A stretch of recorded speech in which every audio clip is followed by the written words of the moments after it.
Well, good afternoon, everybody, and welcome to this panel on the Russia-Ukraine war. Where do we go from here? We have a very distinguished group of panelists here for this event, which is brought to you by the College of Applied Science and Technology at the University of Oklahoma. I'm Nick Ray, Associate Dean for Research and Development in the College of Applied Science and Technology. And I am going to be introducing our distinguished panelists and then handing over to our moderator, Dr. Nurullayev. So I will start with a brief introduction of Dr. Noam Chomsky. He is the Laureate Professor of Linguistics at the University of Arizona. He is considered founder of the field of modern linguistics, and of course is also a well-known public intellectual with over 100 books. And we're delighted to have him here with us this afternoon. Our second panelist is Dr. Anastasia Gordienko. She is assistant professor in the Department of Russian and Slavic Studies at the University of Arizona. Her research lies at the intersection of Russian, Ukrainian politics, history, culture, and identity. And she has a monograph entitled Outlaw Music in Russia, The Rise of an Unlikely Genre, forthcoming from the University of Wisconsin Press. Welcome. Our third panelist, Ambassador Richard Hallwell. He is the Vice President of Public Policy at Alticorps in Washington, D.C. He has served at the rank of ambassador in the U.S. Department of State and has with extensive experience in the countries of the former Soviet Union, and has published 2 books on public policy and numerous articles in that area. Welcome, Ambassador Hallwell. Thank you. Our fourth panelist is Dr. Douglas Weiner. He is Emeritus Professor of History at the University of Arizona, and his research focused on environmental policy and environmental activism in the former Soviet Union. And his books include Models of Nature, Ecology, Conservation, and Cultural Revolution in Soviet Russia. Welcome, Dr. Weiner. Before introducing our moderator, I'd also like to thank Dr. Emily Carroll from CAST for helping us with organizing our panel and making sure and taking care of the questions. And thank you very much to Emily. So finally, our moderator this afternoon is Dr. Dmitriy Nurullayev. He is Assistant Professor of Government in the College of Applied Science and Technology. He's been a postdoctoral scholar at the Fletcher School of Law and Diplomacy at Tufts University.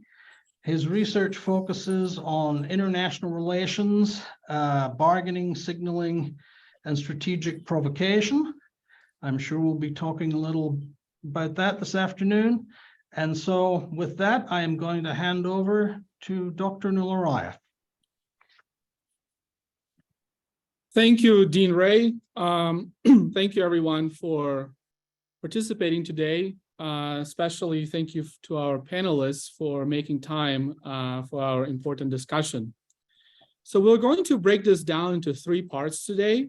First, I would like to ask a broad question to all of the panelists as to the causes of the war, and each of the panelists will have an opportunity to offer their perspective on this question, as well as we'll also have an opportunity for panelists to respond to one another if they wish to do so. The second part of today's discussion, I'm going to ask some individual questions that I've prepared specifically for panelists based on their background and expertise. And finally, the third part of the discussion today, we'll be able to present the panelists with the questions sent to us by our audience members. We have well over 100 people who have already joined the discussion so far virtually, by the way. If you do have questions you would like to ask, please feel free to forward those in the Q&A option. Unfortunately, we will not be able to ask all of the questions, but we will do our best to ask the ones that we felt were asked most frequently. So with that, here's our first question to all of the panelists. There have been a lot of discussion in the media and in the scholarly community about the causes of conflict between Russia and Ukraine. There are those who make a realist argument, for example, John Mearsheimer at the University of Chicago. Vladimir Putin himself has made this argument that Ukraine's interest in joining NATO presents Russia with an existential threat, and it is that threat that drove Russia to make a preemptive attack to prevent Ukraine from achieving its goals, which Russia claims present it with an unacceptable threat. At the same time, there are those who make an argument which is rooted in the diversionary war theory of international relations, that leaders, especially leaders in autocratic states, often get a popularity boost because of the rally around the flag effect during times of war. And that conflict can be a helpful tool for a leader to rally the support of their population, as well as crack down on some political opposition. Finally, there are those who argue that Ukraine's march towards democracy was unacceptable to Putin, and he saw that as an existential threat to his regime. So there are all sorts of perspectives out there. I would love to hear what our panelists have to say, and we will start, we will go in the order in which the panelists were featured in our program. So we'll start with Professor Chomsky. Professor Chomsky, the microphone is yours. Okay. First of all, am I muted, or can you hear me? Can you hear? Yeah. We can hear you. Well, first of all, I might say that it's not just autocratic leaders who get a boost from going to war. We have plenty of examples right here, back to Woodrow Wilson, many others up to the present. As far as the Mearsheimer position, we should also recognize that that's also been the position of the core of the U.S. diplomatic, the basic members of the diplomatic corps since the 1990s, starting with George Kennan, many others, including the current head of the CIA, William Burns, Bush's Secretary of Defense, Robert Gates, in fact, Jack Matlock, Reagan's ambassador to Russia, the cream of the diplomatic corps that's had any basic knowledge of that region have been pretty outspoken, saying that it's extremely provocative, dangerous to cross what the entire Russian leadership back to Yeltsin and Gorbachev stated was a clear red line. They weren't objecting too strenuously to Clinton's violation of the pledge to Gorbachev not to extend to the east, but made it very explicit that Ukraine and Georgia were too much. They couldn't join NATO. That's been the position virtually without change, largely accepted by the top US diplomatic corps. So I think that, and I think it's a pretty plausible position. That's one factor.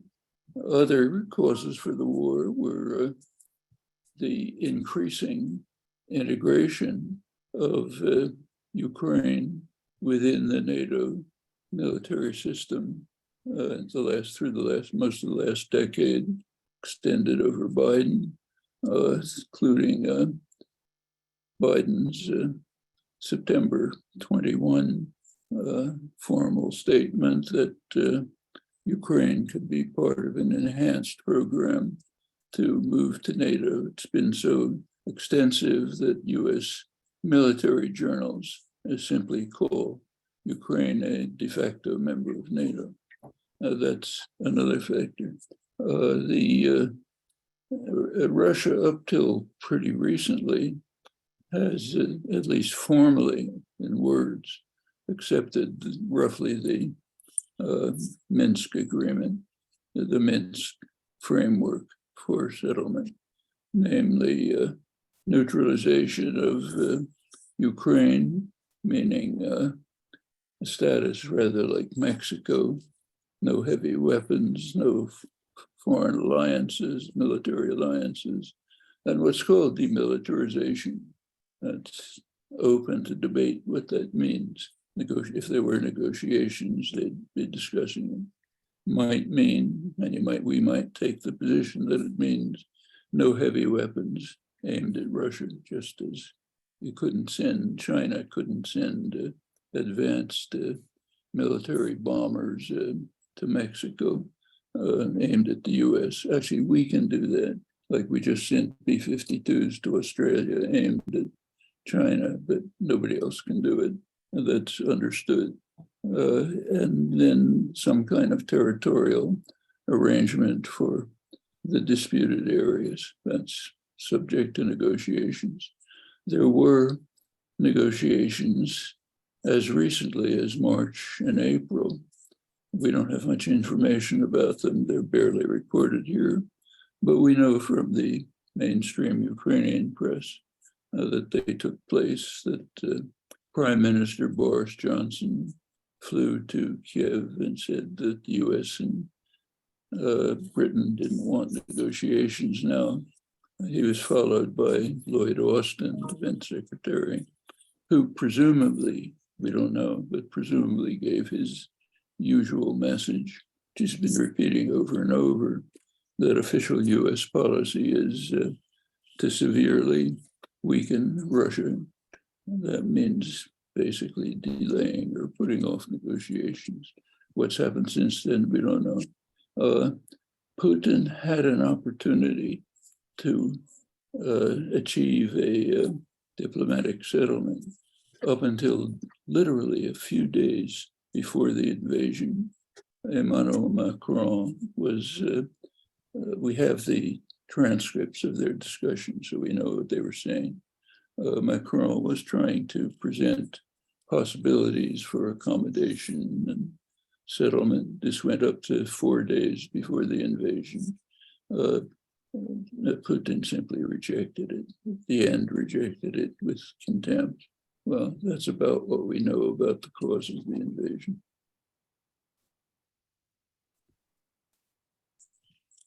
Thank you, Professor Chomsky. Ambassador Hallwell? I am probably the least qualified to speak to that subject. Professor Chomsky has done an excellent job. As background, I was counselor for arms control and disarmament when the United States government negotiated the Strategic Arms Limitation Treaty, or START II, with the Soviet Union. At the same time, we negotiated an agreement on conventional forces in Europe and a chemical weapons convention. During this period, the Ukrainians agreed to give up their nuclear weapons in exchange for agreements from Russia and from others that Ukraine would remain independent.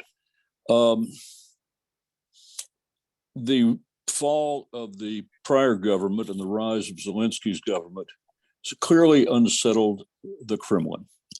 And it seems as though as long as Ukraine was willing to be a vassal state, Putin was fine with it. But any degree of independence seemed to challenge whatever he viewed as his mandate and his future and the future of Russia as an imperial entity. I don't know Putin. I've never talked to him. I've never done anything with him, but I do know many of their arms control negotiators. And I've had long talks with them about any number of topics, including the future of Ukraine. And I found very few of them had any interest in trying to solve problems outside of Russia. I can't say I am surprised by this, but I am baffled by it. It makes very little sense in terms of Russia's current economic problems and where that country needs, or what that country needs to do to restart economic growth and to deal with the population issues it's got. Russia's population has been in decline now for several years, and with the war and the mobilization, they've lost more working age men than ever before. There is a labor shortage in Russia. They're trying to import workers from the stands and from the friendly nations on their borders, but except for the day labor types, they don't seem to be getting many people willing to come and cast their lot with Russia's future. When I say I'm baffled, I'm saying that I, from the beginning, didn't see how Russia was going to come out ahead. And at this point, I think it's less likely that they will than I did before.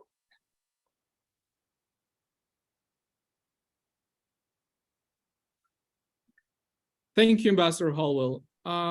Professor Gordienko? Oh, it's so wonderful that we have such a fantastic list of participants in this panel from a range of disciplines, from history to analytical philosophy and politics. I personally represent the humanities, since my research pertains culture and society, but also to a certain extent, I represent Ukraine and Ukrainians as a Ukrainian, born in Donetsk, raised in Mariupol, whose parents are currently refugees in Poland, and whose friends and family are still in Ukraine. And before we even start, I would like to bring up one more point to this discussion. Whereas this panel is titled The Russo-Ukrainian War, neither Russia nor Ukraine have officially declared a war. The Russian establishment calls it special operation, as we all know, which is, of course, a euphemism that is used to disguise the true nature of Russian aggression.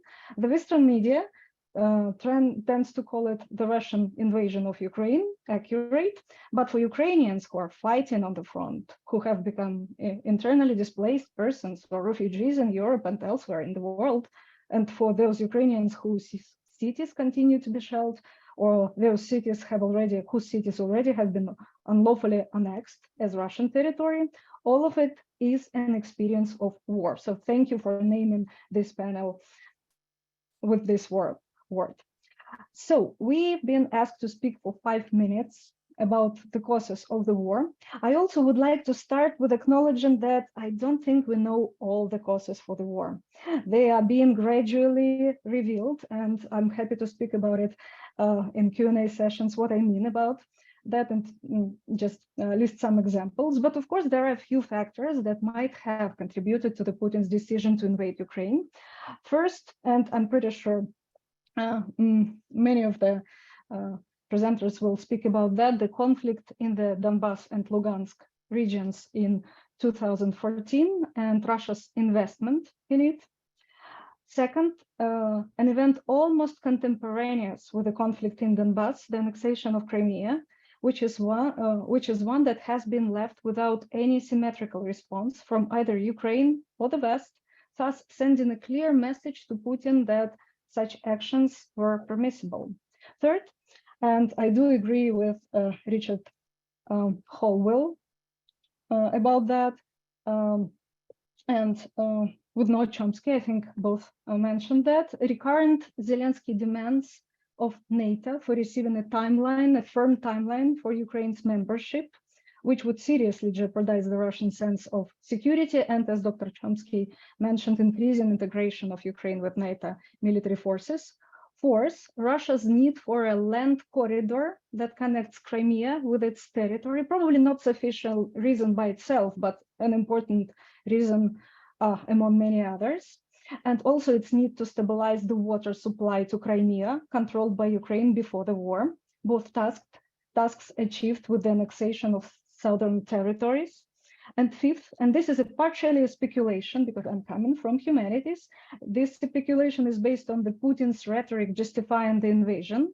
In his address to the nation on February 24 this year, Putin rationalized the war as liberation from, quote unquote, the genocide and harassment from the Kiev regime, not only for the people of the Donetsk and Lugansk regions, but also other, unspecified in his speech, Ukrainian territories that are willing to join Russia.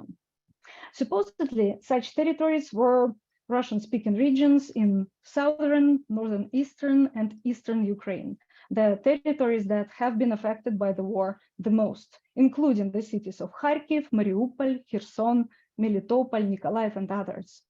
It's possible that Putin expected that Russian-speaking Ukrainians would cheer the Russian army as rescuers instead of invaders. The language-based assumption shows a lack of understanding of the Ukrainian identity, if it took place. The Ukrainian identity, in which language is, of course, a factor, but it's not the only factor. Post-2014 research on Ukrainian identity shows that Russian-speaking Ukrainians, same as Ukrainian-speaking Ukrainians, strongly identify themselves as Ukrainians and as patriots, regarding of the language. So it's totally possible that Putin was misinformed about the nature of Ukrainian identity and the role that language plays in it, expecting a painless annexation of Russian-speaking territories as was done in Crimea. Therefore, while framing the invasion as saving a brotherly nation mission, Putin revealed several geopolitical tasks it pursues, but also his imperial interests. This is as much as I could pack in 5 minutes.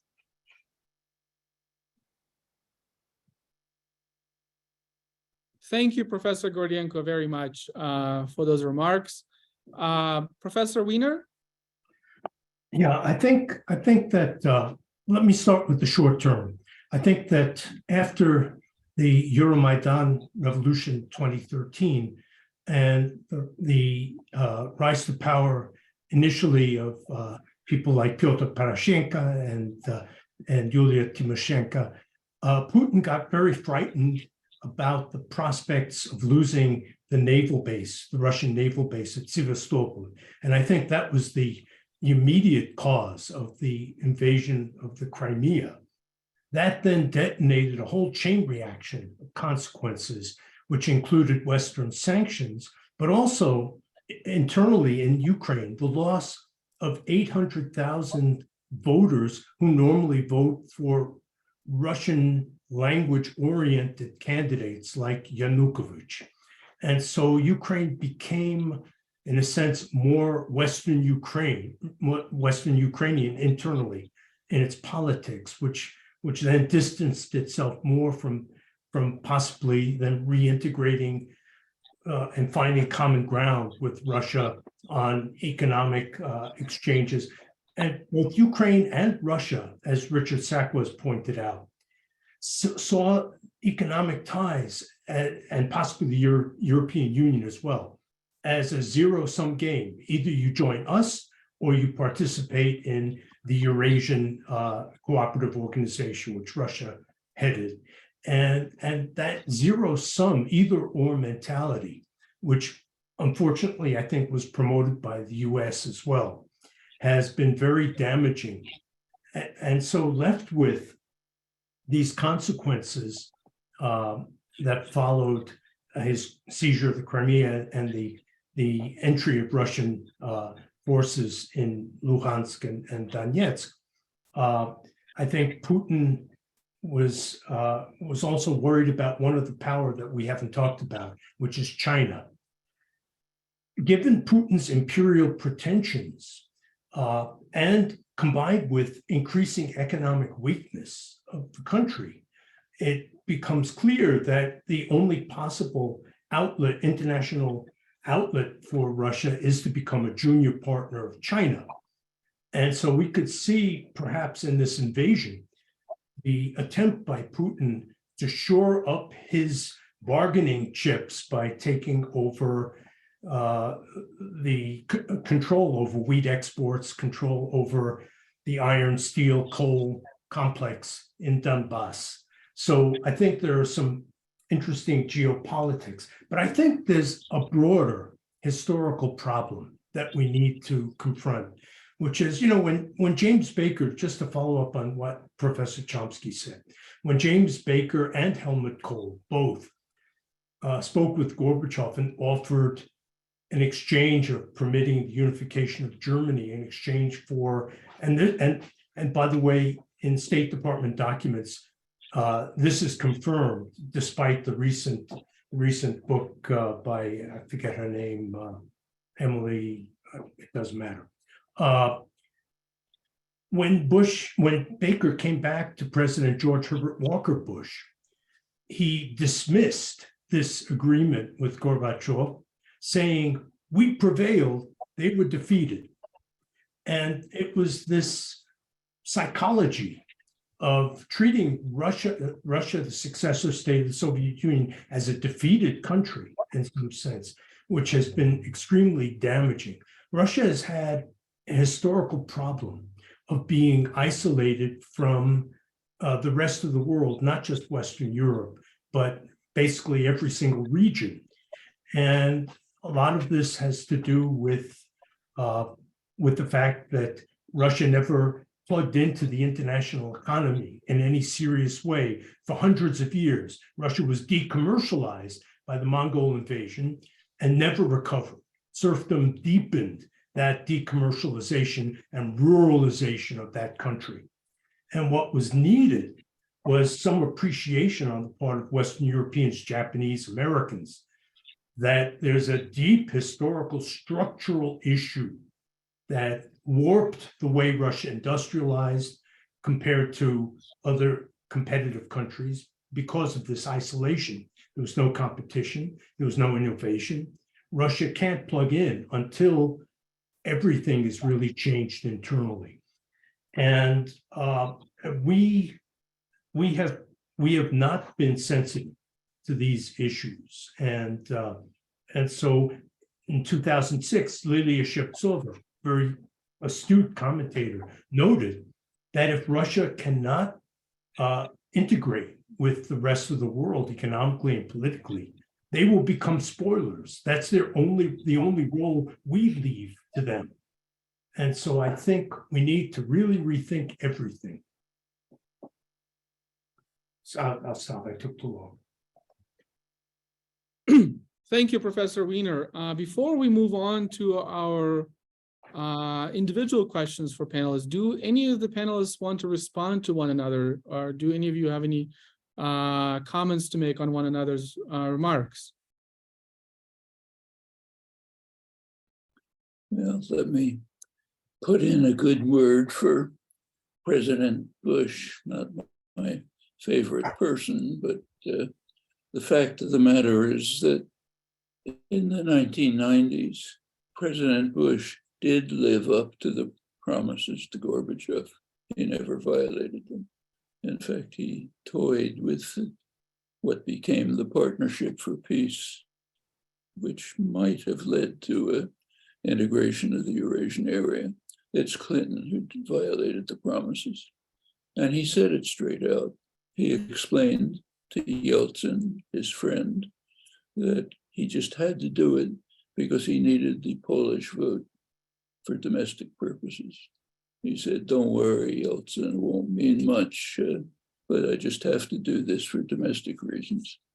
And he was strongly criticized, I mentioned Kennan, Jack Matlock, others, who, his own the head of the CIA, Stanfield Turner, all objected, as did later ones.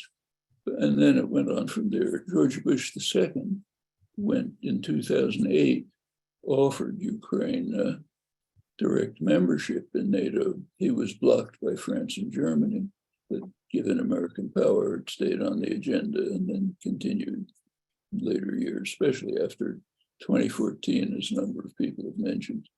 As for Russia's integration with the West, that's a very important question. It's good that you raised it.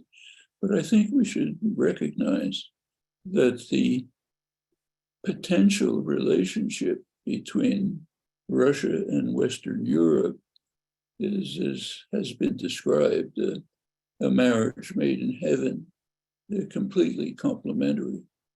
Russia doesn't have much of an economy. It's about at the level of Mexico, but it's very rich in raw materials, minerals, not just oil, which is being taught, and gas, but minerals that are needed for Western European, mostly German development. In fact, if Germany and the rest of Western Europe wants to move on to renewable energy, they're going to need Russian minerals. On the other hand, Europe has investment possibilities, advanced technology, and so on. It's a very natural accommodation. So I think it's possible to imagine maybe to move towards what Mikhail Gorbachev proposed right at the time that the Soviet Union collapsed, namely what he called a common European home from Lisbon to Vladivostok, with no military alliances, trade and commercial agreements. In his view, movement towards social democratic developments in all parts of the vast region. It's not an inconceivable goal. It looks pretty remote at the moment, but there are possibilities, I think, and it would make a lot of social and economic sense for all concerned. As it stands now, Germany is taking a huge hit from the war, as is the rest of Europe, so much so that there's enormous popular opposition. You see, in fact, 3/4 of Germans want to move directly to negotiations. As protests within Europe will be fading into decline if the war continues. This is going to be it's already becoming a very difficult situation. If I may add something to something that Dr. Wiener mentioned, which might be important in the context of our conversation, because Putin's argument directly was connected to the Russian-speaking population of Ukraine. Indeed, Ukraine lost in 2014 a huge part of its Russian-speaking population. That's true. But let's just consider the fact that Ukraine in 2019 chose or elected a Russian-speaking president, Jewish president, right? Who, for the first time in the Ukrainian history ever, combined the Russian language and Ukrainian language in his inauguration speech. And he had to learn and perfect his Ukrainian after becoming president. So that's an interesting factor. And as for Ukrainian integration with the West, let me just bring it up and leave it there. Ukraine still remains one of the most corrupted states in the world. And corruption in the highest echelon of government remains a huge obstacle to the integration and to democratic reforms. So we should not probably forget about that. Thank you. Thank you, Professor Gordienko. So in this second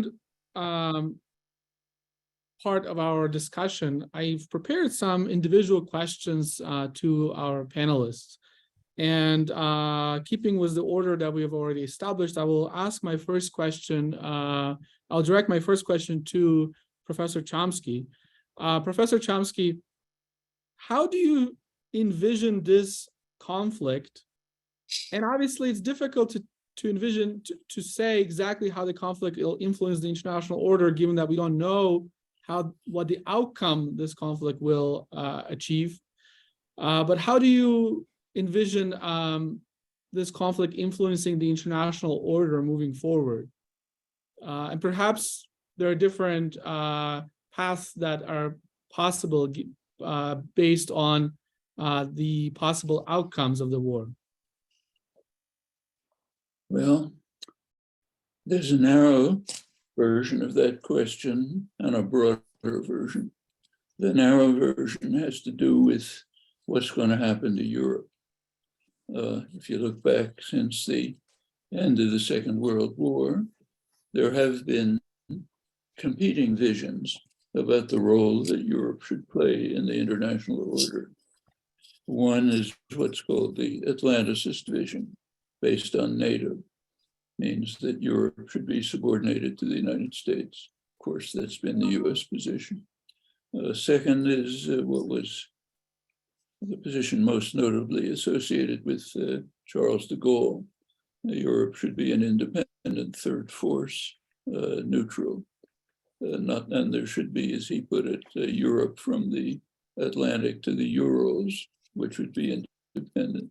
Willy Brandt's Ostpolitik was directed in the same direction. Olof Palme pushed several others, but of course the NATO-based Atlanticist vision prevailed, given US power. When Gorbachev came along, he revived it and extended it in the manner that I mentioned, called for a common European home, no victors, no defeated, no military alliances, cooperation. Well, that still remains. What Putin did was not the invasion of Ukraine was not only a criminal act of aggression, but an extraordinarily stupid act from Russian point of view. It drove Europe into the pocket of the United States, gave the United States its fondest wish on a silver platter, and strengthened the forces that are opposed to whatever Putin may have in mind. So apart from criminal aggression, it was also criminal stupidity. For the moment, Europe has been, at least the elite elements of Europe, aside from Macron perhaps, have been driven into Washington's hands. I think that's very unstable for the reasons that I mentioned. If pursued, it means Europe goes into serious, maybe terminal decline, because it cannot survive without its connections to the sources of mineral and other resources that Russia can provide. I should mention the Nord Stream sabotage is very significant in this connection. We might talk about it. Well, there's a broader picture. That's all over the world, not just Europe. What's the shape of the world going to be? And there again are conflicting visions. One is the idea of a unipolar world in which the United States continues its global dominance. And it's certainly been pressing in that direction. The last NATO summit was striking. It extended the reach of NATO to the Indo-Pacific and brought in, so the Indo-Pacific region is now part of the North Atlantic, all within the US dominated system. There was time we could go into it, but the actions against China are very significant in this case. That's one view. The other view is it'll be multipolar with a number of separate, independent sources of power. That's the attitude of most of the global South. India, Indonesia, others, they're all pressing for a multipolar world. One component of it might be BRICS, which is probably going to be revived under U.S. leadership now that he's been elected. Another is the China-Russia alliance, which China and Russia have been explicit about creating a multipolar world in which their alliance with Russia pretty much as a junior partner would be another pole. So that's another picture of how the world might emerge. It shows up interestingly in the doctrinal debates and discussions. So should we have an international order based on the United Nations system or based on what in the United States is called a rule-based international order? You look at the discussion and debate in IR, international relations circles, diplomacy in the United States, always, we want a rule-based order, not the international order. China insists on the international order. Most of the global South insists on the UN-based international order. Well, what lies behind this is not very profound. In a rule-based order, who sets the rules? Well, the United States. So a rule-based order means a unipolar world in which the US dominates. A UN-based order is going to be a multipolar world. The US does not accept the UN-based order, and there are good reasons for that. All you have to do is read the basic documents, like the UN Charter, which is the basis of modern international law. Take a look at Article 2 of the UN Charter. Basically bans US foreign policy. It bans the threat or use of force in international affairs, except under conditions which are basically irrelevant. You can't think of a US president who hasn't appealed to the threat or use of force. And of course, the world knows this. The international relations profession knows this. When they say we can't have a UN-based order, we have to have a rule-based order, because that question doesn't arise in the rule-based order. So there are a lot of big issues at stake.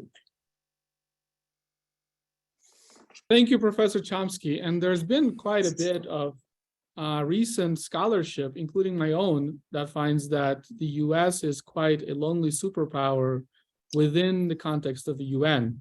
Countries are much more likely to align with Russian or the Chinese position in the UN than they are with the US perspective. So in that context, the US does not fare very well versus Russia or China in the United Nations.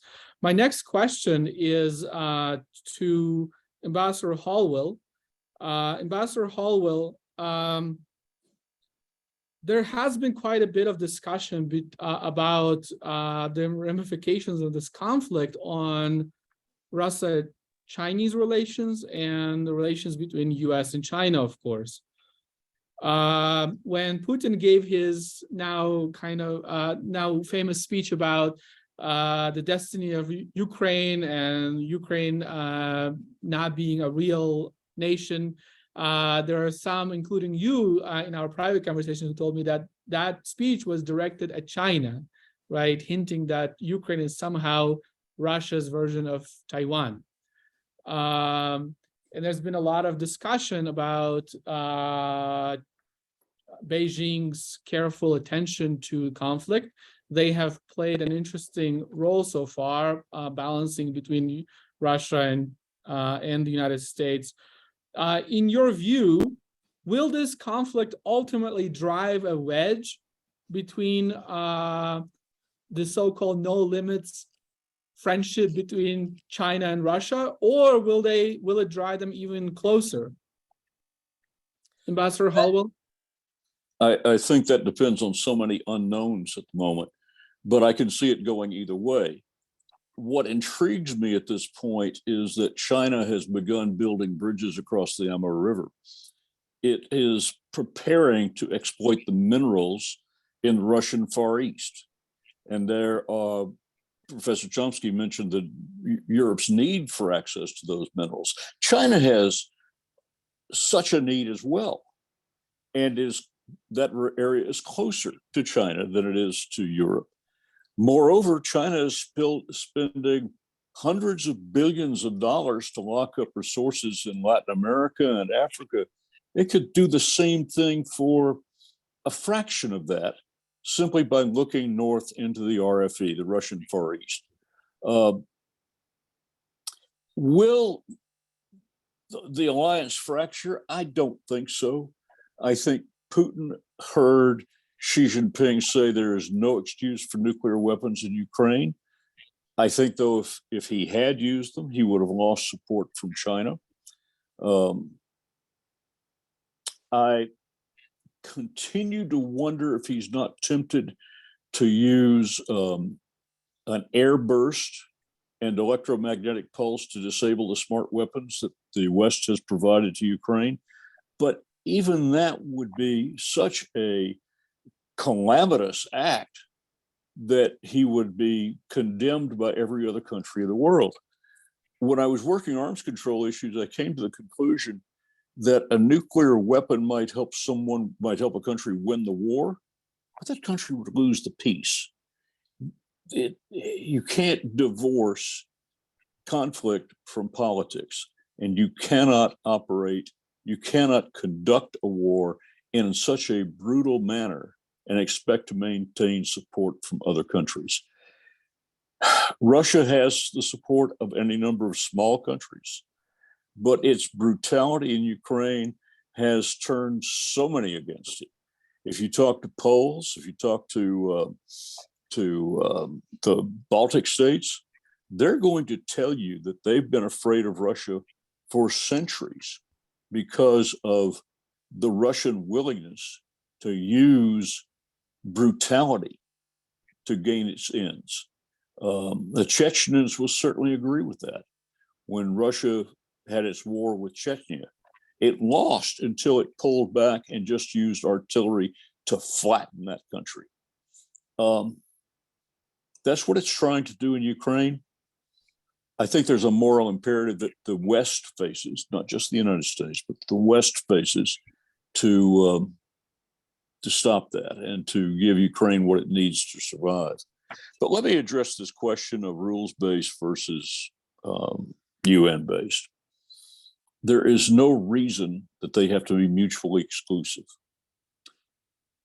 I think there are a large number of people in the American or the US foreign policy establishment who would like to use the UN to a greater degree than we do now, but that certain elements and certain factors in the UN structure make that difficult. I think it'll change. I think that at some point there's going to be a revision to the Security Council, and that will mean some very significant changes in the UN. But I don't see those as being fundamentally mutually exclusive. Professor Chomsky, would you like an opportunity to respond? I agree that they're not in principle mutually exclusive. But in fact, if you look at international affairs today, they are being counterposed strongly. The West is insisting on a rules, mainly the United States, on a rules-based order, not the UN Charter. We do not accept the Charter. China and Russia, at least verbally, are saying we want a UN-based order. Most of the world is basically going along with that.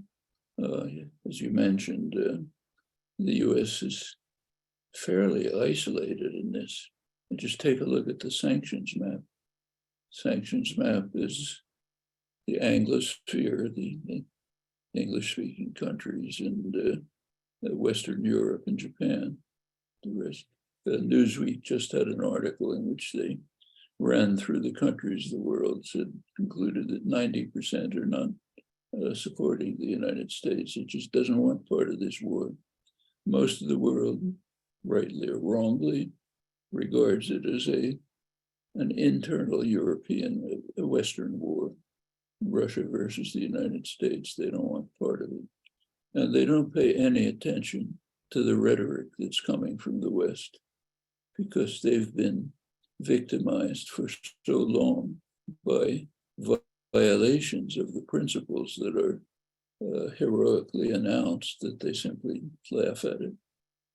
But yes, I agree that there could be an accommodation between the UN Charter, other aspects of international law, and a rules-based system.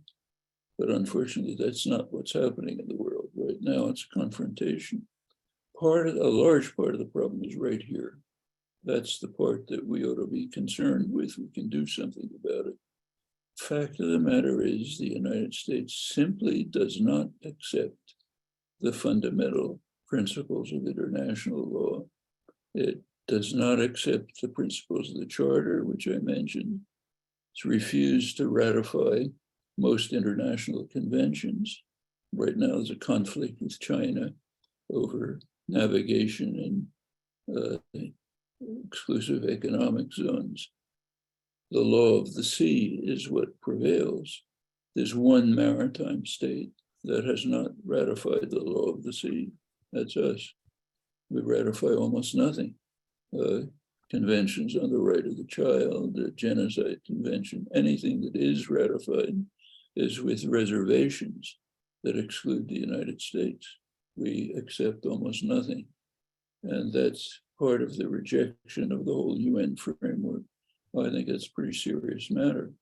Something that we ought to be thinking about and attending to here. We can't do much about what goes on in Russia. We can do a lot about what happens here.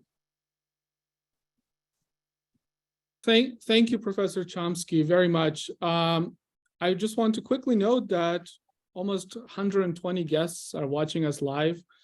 My next question is to Professor Gordienko. Ukrainians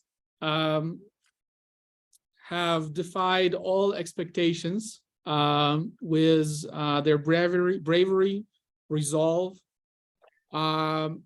and Zelensky's now infamous phrase, right? I need ammunition and not a ride, will likely go down in history as one of the most sort of iconic ones spoken during times of war by a national leader.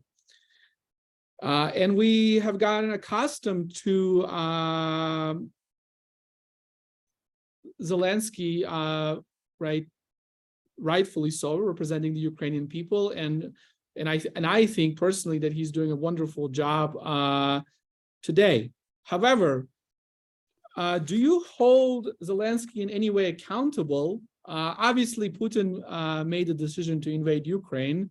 That's undisputed. But do you hold President Zelensky accountable in any way for his actions prior to the start of conflict? For example, there are arguments about Ukrainian forces' unpreparedness for an attack. In his own propensity prior to start a conflict of downplaying it to some degree, although there's some arguments saying that may have been strategic. But anyway, do you have any thoughts on this topic, Professor Gordienko? Thank you, Dmitry. It's a very interesting and complex question. First, I would like, even before answering it, I would like to address something you said in between the lines, speaking about Zelensky as world celebrity who represents the Ukrainian nation, which is absolutely correct. And this brings us to the beginning of this panel when you mentioned popularity boost that not only the invaders but also other leaders receive through media attention to the war. And speaking about Zelensky, as you said, to quote you, kept accountable for certain development of the conflict or preparedness or unpreparedness of the nation and the war. And this also partially connects to what I mentioned as some factors that are being revealed just recently. So, for instance, only in mid-August, the world got the comment from Zelensky, who recognized that the US, the European and NATO intelligence warned the president about the upcoming invasion a couple of months before the invasion, and the Ukrainian president admitted that it was his decision not to inform the population about the threat because, as he the head of his administration as well, Yermak, explained that they didn't want to cause the panic, and basically Ukraine, because it was winter, could not sustain economic loss that such news would have caused. But I am curious to know, what does it mean for us in the light of development of the war? The decision not to evacuate Ukrainians from the zones which were attacked first, including Mariupol, including Irpin, Bucha. So what does it mean for us, this kind of presidential decision? And that's the question that many in the world are asking themselves. So, and I don't have an answer to this question. That's my question as well, that contributes to this decision. Also, since Zelensky has been studied under the microscope, including by the scholarship all over the world, there is an interesting change in his personality or celebrity persona that occurred after the beginning of the war.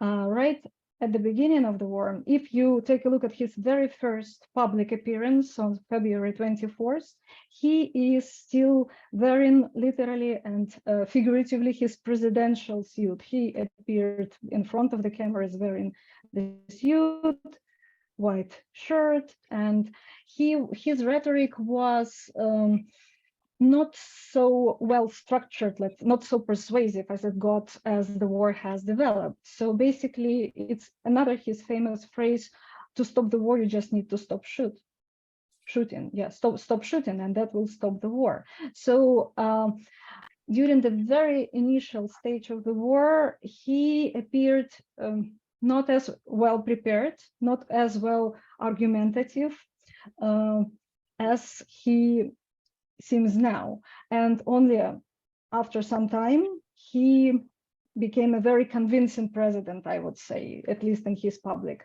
speeches and in his public image. Yeah, so basically, yeah, there was a change in his public persona, I would say, which did not occur immediately, not right after the invasion, which also probably warrants a question: what does it say about his preparedness? Okay, even if he was informed, was he prepared for what happened, what will happen, or what have happened on February 24. So I have many questions. I don't think I gave you a lot of answers, but at least those are questions to contemplate about.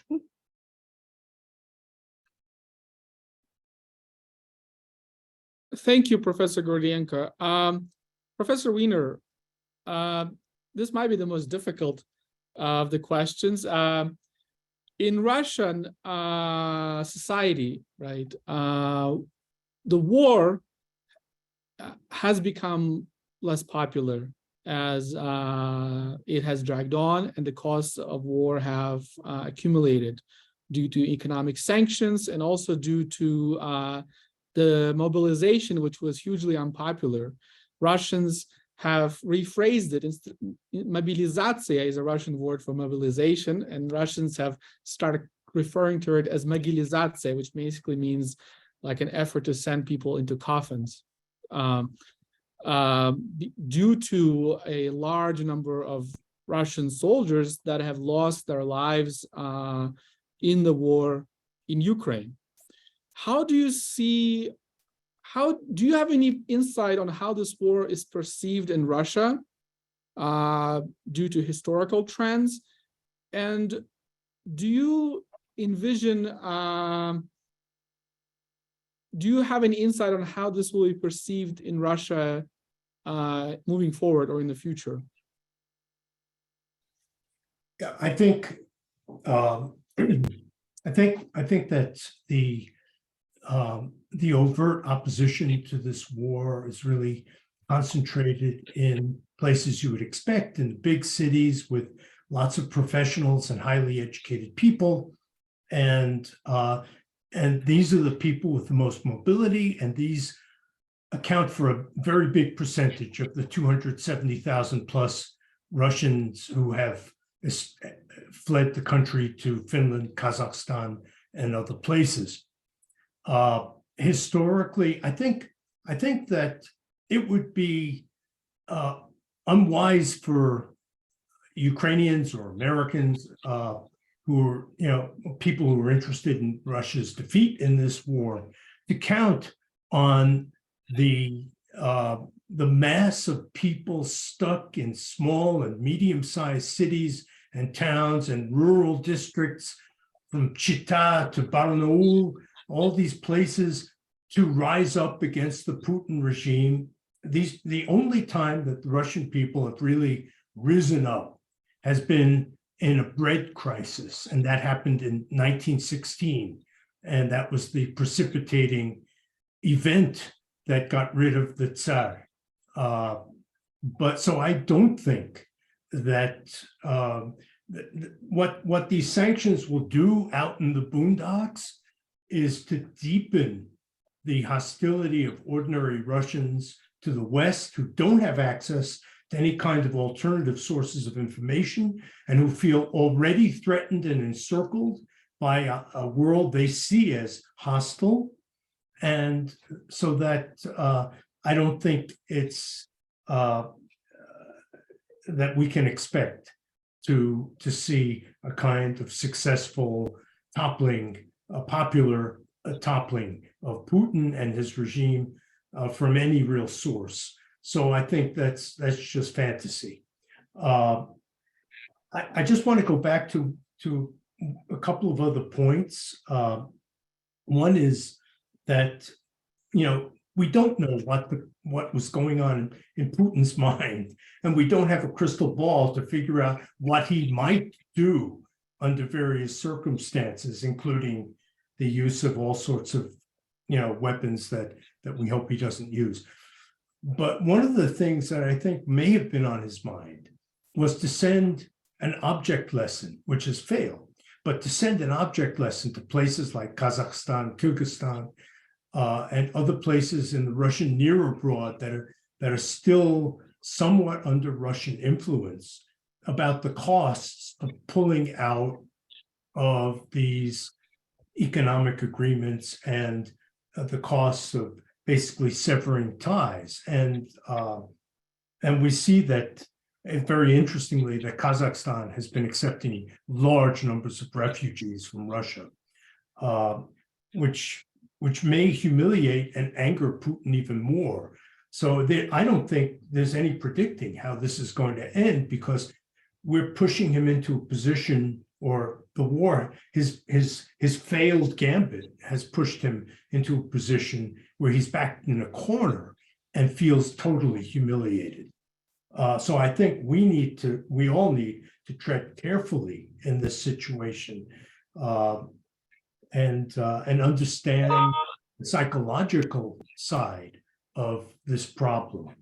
The other thing I just wanted to say is that, again, discourses about Russians as being in some sense unique and essentially cruel, or more cruel than anybody else, really makes us forget that what we're seeing is a general human problem. In their day, the British killed off 30 million Indians through atrocious and deliberate handling of famines and droughts in the late 19th century. The Indonesians killed, how many East Timorians, right, in their bid to take over that place. We sponsored a coup in Indonesia that killed 500,000 people in 1965.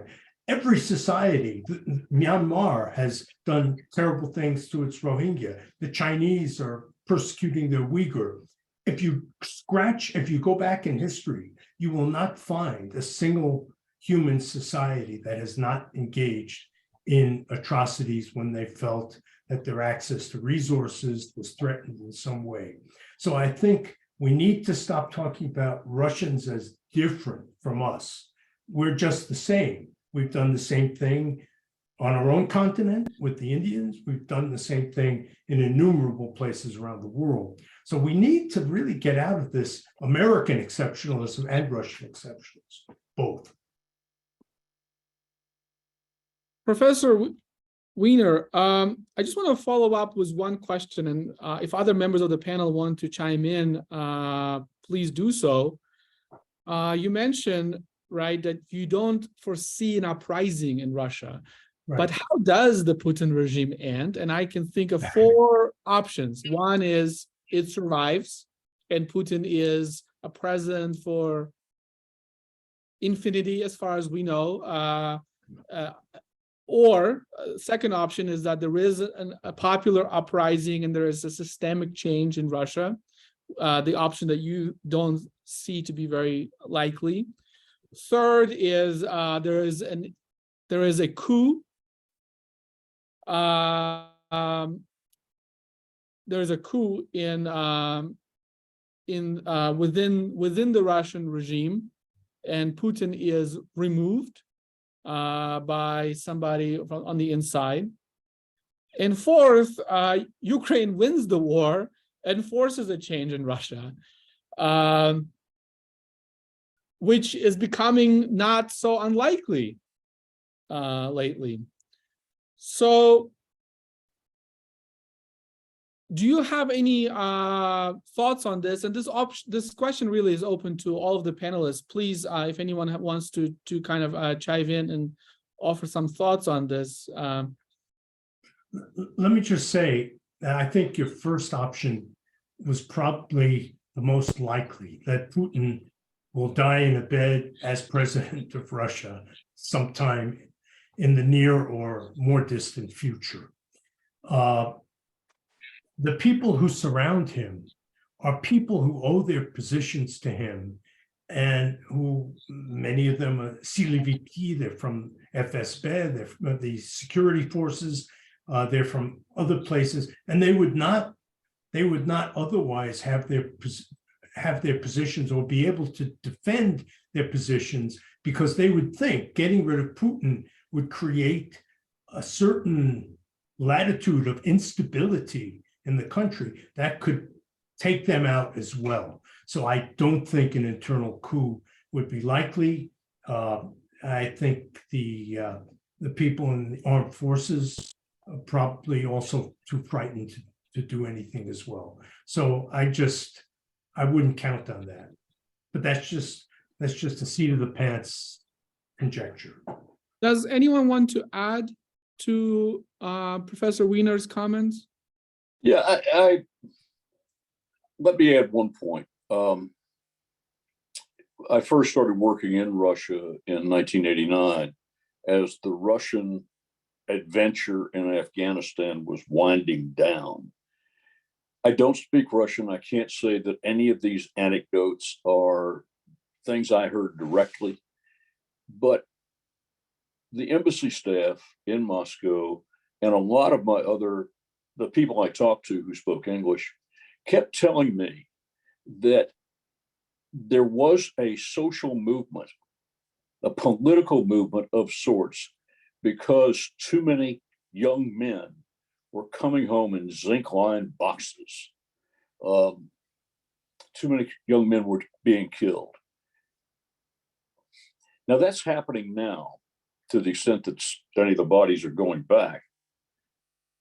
It's got to have some political consequences, if not at the general staff level, certainly at the field grade level, that is to say colonels and majors, the others who are more closely in touch with the troops and more closely in touch with the frustration that they all feel. I'm not saying this is going to lead to a putsch or to any change, but I do believe that there is politics in Russia. It's not just Vladimir Putin. There are other players, and some that we don't yet know about, who will begin to ask very difficult questions. How this plays out, I don't know, but it's not simple. It's not simplistic. Putin has been very clever in sending recruits from minority areas of the Russian Federation, from especially Buryatia and also, of course, Chechnya. But so I think that what he wanted to do with that is to keep the repercussions of deaths away from the Russian heartland. And so now that doesn't speak to, Ambassador, what you were saying about people in the staff, who are, of course, committed to their troops, not beginning to organize in some way. I don't know. But Brezhnev did the same thing, by the way, in Czechoslovakia. So troops were sent from all sorts of places, but not particularly Russia. Thank you, Professor Wiener. We have about 15 minutes left, and I want to take some questions from our audience members. And so the first question, Bryce Sims, an undergraduate student at the University of Arizona, asks, on September 30th this year, President Zelensky applied for NATO membership. Do you think Ukraine will be accepted into NATO? And this is an open question, so if anybody wants to chime in, please feel free to do so. Not while the current war is going on. It would be very destabilizing and would go. They may, but it'll be after the dust settles.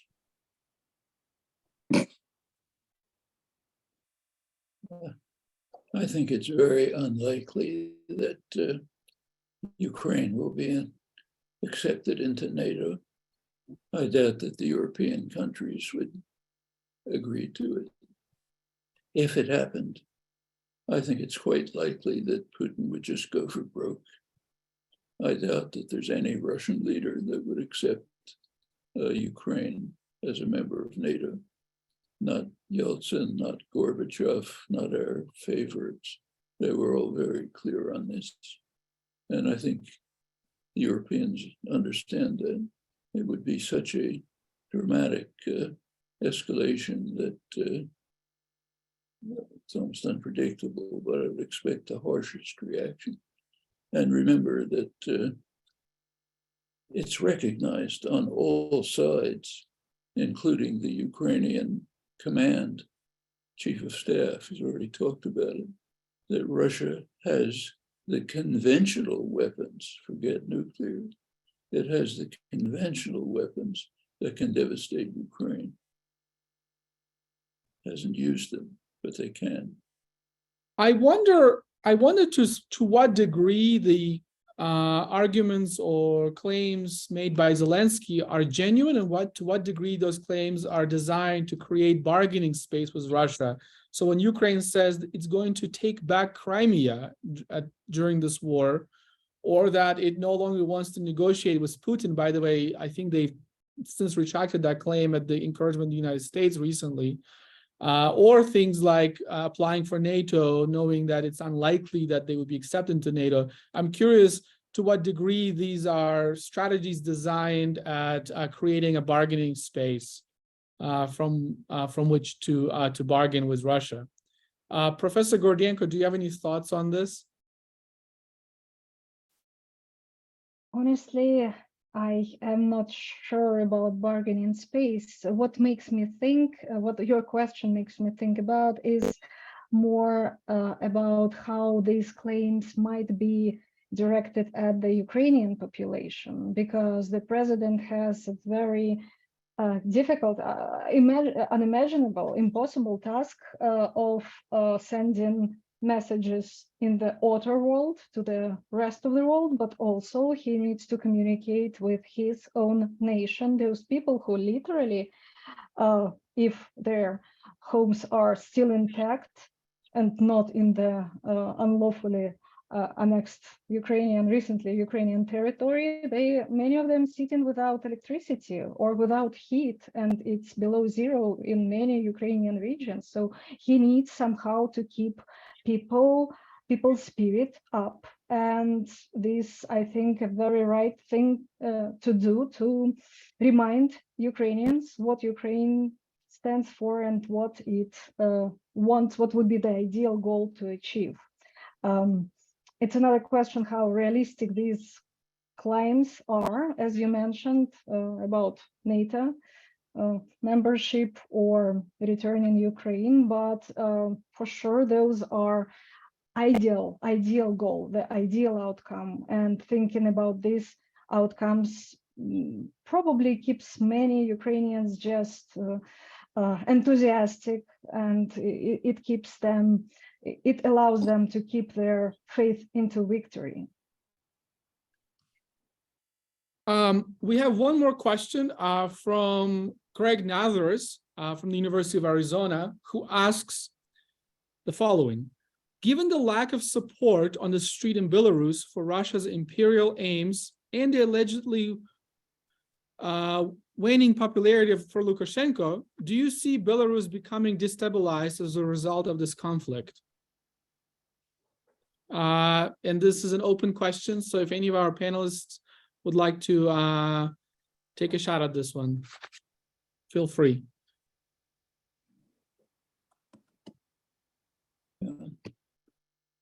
I can't talk about Belarus. I don't know enough about it, but I doubt it very much. But I think we ought to be a little cautious about talking about Russia's imperial aims. That's become a trope that's very common here now. But the basis for that is a couple of random remarks that Putin has said here and there. I mean, what kind of Russian imperial aims can Russia have? Russia cannot even conquer cities a couple of kilometers from its border, defended by a largely citizens' army, not a major army.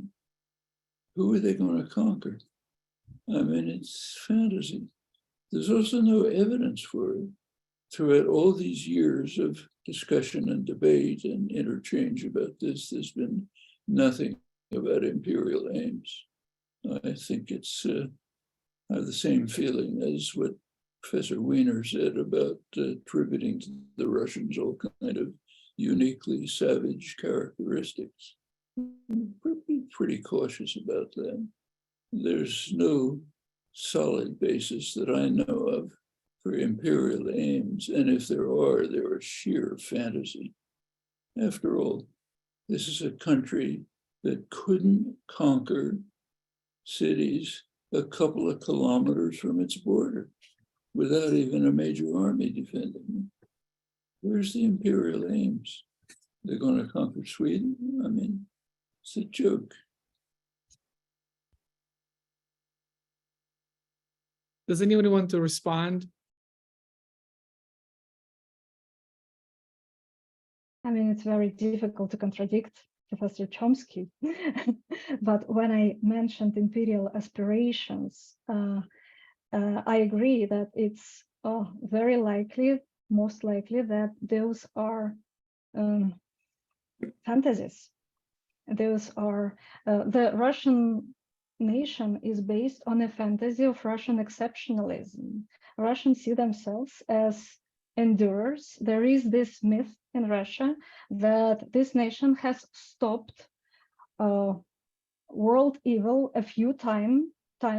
First, the Tatar-Mongolian invasion, then the Hitler army, and all this happened at the cost of Russians' lives. So basically, this is a national myth. This is a very important idea on which the Russian nation is built. And non-coincidentally, Putin has connected Nazism as just to justification of Russian invasion. So it's I would not assess Russian imperial motives by the fact whether or not they're able to conquer anything. But this myth, the imperial myth, exists, especially given a recent reference in Putin's rhetoric to Peter the Great. He compares himself with one of the most successful imperial leaders, Peter the Great, who gained many territories by annexation during his career. So there is this, I would say, feel free to disagree, a clear parallel between imperial ambitions of imperial leaders and Putin ambitions, whether or not they will be realized or not. Yeah. Yeah, Putin had repeatedly said that the breakup of the Soviet Union was the greatest crime in the history of Russia. And he and former President Dmitry Medvedev have also denied that Ukraine has rights to nationhood, and which is also implicitly imperial in that sense of not recognizing Ukraine's right. You know, Medvedev said that Ukraine would disappear like the Third Reich after Russia's victory. It never existed in history and doesn't exist today. So this rhetoric is very, very dangerous also. It's really scaring Ukrainians and preventing compromise. Well, I hold no brief for Mr. Putin, as I've indicated. But when he said that the collapse of the Soviet Union was one of the greatest modern crimes, he added that anybody who's thinking about reconstituting it is not living in this world. It's not an option. As far as Ukraine being a separate nation, yes, there are many statements by Russians that say we're part of a brotherly compact all under the Russian leadership. But throughout the whole history of negotiations and discussions, it's been intense since the 1990s. The Russian position, no matter who's in charge, Yeltsin, Gorbachev, Medvedev, Putin, have all said the same thing. Ukraine, the critical issues are neutralization and demilitarization. That means Ukraine exists. They've held to that position all along. Maybe they say it shouldn't exist. In fact, if you talk, we're in Tucson, talk to Mexicans, you can find plenty of Mexicans who say we're living in occupied Mexico. The United States has no right to exist because we conquered half of Mexico in a war of aggression. There have been polls where plenty of Mexicans say that. Well, okay, they say it. It doesn't have anything to do with the real world. I think we should be cautious about such things. Are there any last comments or remarks anybody any of our panelists would like to make? Just one. I'd like to go back to the idea of the statements being made by Zelensky. If I were in his shoes, I would be making outrageous demands that I could walk away from in negotiations. So I think when you said, is he saying this so that he has a negotiating position? I think you're right on. But how do you start the negotiations at this point? I don't think it's ready, but I'd like to see some movement to get us to the point that negotiations can get us out of this, can get Ukraine and Russia out of this tangle. Thank you, Ambassador Hallwell. So before we conclude, I just want to take a brief moment to thank all of our panelists for joining us today for this very timely and I believe important conversation. We here at the University of Arizona, obviously are a public institution, and our mission is to educate our students, our university community, and our broader community here in Arizona and outside of Arizona borders. We have guests watching us live today from actually many states across different institutions. And I just want to thank our panelists for making the time to share their insights. So thank you, Professor Chomsky. Thank you, Ambassador Hallwell. Thank you, Professor Gordienko. Thank you, Professor Wiener. And I want to briefly also thank my colleague, Emily Carroll, who was not a part of the conversation, but who has worked tirelessly behind the scenes to make today's event possible, who's reached out to our speakers, organized the Zoom, etc. So thank you very much, and thank you everyone who joined us today. Take care all. Thank you. Thank you.